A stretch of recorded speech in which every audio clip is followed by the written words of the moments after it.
2025년 6월 7일 서울 마포구 홍대 레드로드에서는 플레이웰 페스타 서울 청년문화축제 인 마포라는 행사가 열렸습니다. 이 행사는 서울시로부터 금전적인 지원을 받았고 마포구는 행사 장소를 대관해 주었습니다. 행사 당일 마포구청장님도 현장을 방문해 청년들과 함께 웃으며 사진을 찍었습니다. 그리고 그 사진들은 지금도 마포구청 공식 홈페이지 생생현장 게시판에 게시되어 있습니다.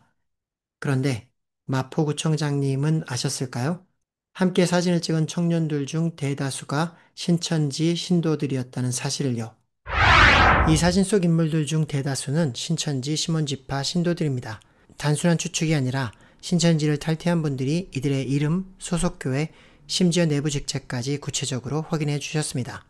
이들은 우연히 참여한 일반 시민이 아니었습니다. 신천지 내부 지시에 따라 조직적으로 배치된 포교팀이었습니다. 신천지 내부에서는 이런 활동을 찾기라고 부릅니다. 찾기란 신천지가 포교 타겟의 이름과 연락처 등 개인 정보를 수집하는 것을 의미합니다. 보통 신천지에서 말하는 전도란 이 찾기를 의미합니다.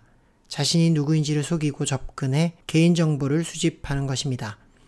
그 후에는 확보된 정보를 이용해 상담이나 친분을 핑계로 접근하고 결국에는 신천지 성경 공부로 유도하는 포교 전략을 진행하는데 그 첫 단계가 바로 찾기인 것입니다.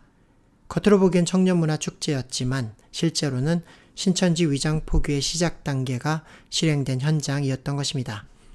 더 심각한 건 이 위장 포교 행사에 서울시의 예산이 지원되었고 마포구는 서울시의 후원 행사라는 이유로 장소를 승인했다는 점입니다.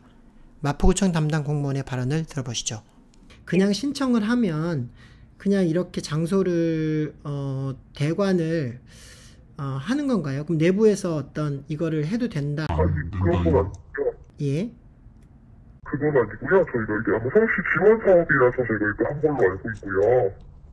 타이 네? 쪽의 행사는 저희가 거의 대부분 승인되지 않거든요. 그리고 저희가 이제 서울시의 보조 받은 행사로 알고 있어서 그렇게 승인이 됐고, 그렇게 승인이 나서 저는 그냥 안내를 한 겁니다. 아, 그렇군요. 그렇다면 서울시는 이 행사를 어떤 기준으로 지원하게 된 걸까요? 서울시 홈페이지에 게시된 자료를 보면 이 축제는 사단법인 한국마술문화협회가 신청했고 2025 민간축제 지원 사업으로 선정되었으며 1차와 2차에 걸쳐 보조금이 지급되었다는 공문들이 올라와 있습니다. 그리고 이 보조금의 총액은 5천만 원이었다는 사실을 서울시 담당 공무원과의 통화를 통해 직접 확인했습니다. 선정이 되면 보조금을 어느 정도 규모나 받게 되는 건가요? 이게 뭐 저희는 이제 최초 축제일 경우에 이제 서울시에 이제 최초로 선정이 되는 축제일 경우에는 이제 최대 5천만 원 이내에서 이제 또 심의해서 결정이 되고 기존의 보조금을 교부받은 적이 있고 이 행사에 대한 역량이 어느 정도 있다라고 판단이 되는 업체들일 경우에는 이제 최대 1억 5천까지 가능하죠. 네, 그럼 이분들은 5천만 원을 받으신 건가요? 네, 맞습니다. 2025년 5월 19일자 마포신문사 기사를 보면 이 축제는 한국마술문화협회가 주최, 마포신문사 문화발전연구소가 주관, 그리고 컬처웨이브, 바이티가 후원단체로 참여했다고 나와 있습니다. 그런데 이 컬처웨이브와 바이티는 신천지 시몬지파가 만든 위장단체들로 정체가 드러난 뒤 이미 모두 홈페이지를 폐쇄했습니다. 이 단체들이 왜 신천지와 연관이 있는지는 지난 영상 신천지가 서울 고향 홍대까지 다 뚫었다 해서 자세히 설명드렸습니다. 아직 못 보신 분들이 계시다면 꼭 끝까지 시청해 주시기 바랍니다. 이 기사에서 이상한 점은 행사 참가자를 모집한 주체가 주체나 주관한 단체가 아니라 후원단체인 바이티였다는 점입니다.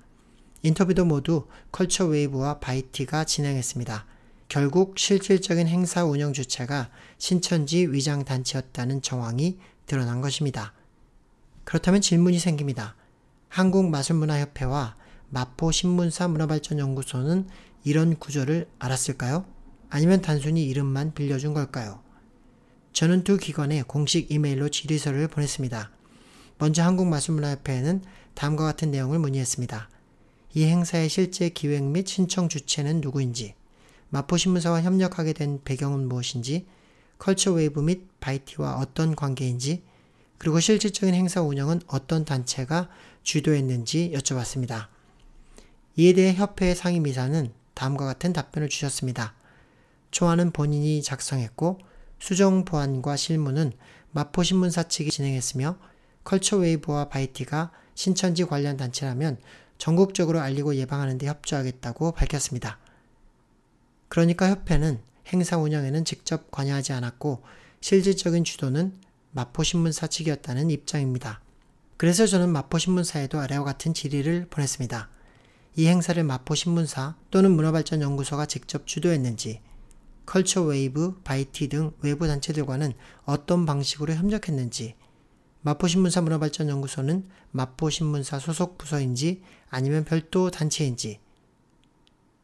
하지만 일주일이 지난 현재까지 저는 아무런 답변을 받지 못했습니다. 서울시 홈페이지에 게시된 일부 문서는 비공개 첨부자료로 되어 있어 초기 기획안이나 협력 구조 전체를 파악하기는 어려웠습니다. 그러나 분명한 사실은 이렇습니다.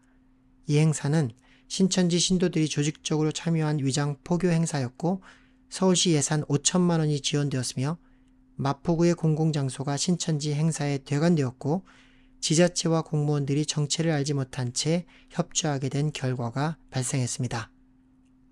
저는 바라고 있습니다. 정부와 지자체가 이런 사례에 대해 제도적으로 강력한 대책을 마련해 주기를 바랍니다. 공공기관의 모든 행사는 명확한 정보와 검증된 절차를 통해 승인되어야 하며 추후라도 허위나 위장이 드러난다면 징벌적 손해배상, 형사처벌, 심지어 단체 해산까지 가능해야 한다고 믿습니다. 이런 내용은 신청서에 명시하고 동의서 서명까지 포함해야 한다고 생각합니다. 이제 사이비 문제는 단순한 종교 문제가 아닙니다. 공익을 해치고 시민의 세금과 공공자원을 악용하는 사회적 범죄입니다. 정부는 이러한 현실을 직시하고 행정체계를 정비해야 하며 국회는 이를 막기 위한 관련 법률을 조속히 제정해 주시기를 간곡히 요청드립니다. 더 이상 이런 일이 반복되지 않도록.